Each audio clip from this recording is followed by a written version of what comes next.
nar, fuel u periklu. Dawn huma riski li ta' kuljum ħaddiema fil-Power Station ta' Dellimara jistgħu jaffaċċjaw. Riski li mhux darba jew tnejn jistgħu jaħsdu l-ħajja ta' min isibhom ma' wiċċhom.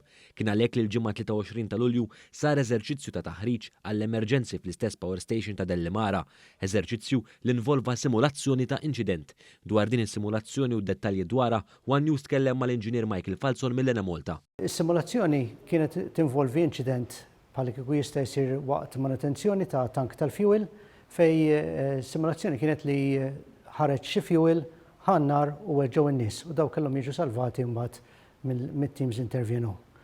Bħala kull eżerċizzju mbagħad aħna nagħmlu find out wara naqra rapporti u nagħmlu find out nitkellmu fejn nistgħu nagħmlu l-affarijiet aħjar għal darb'oħra.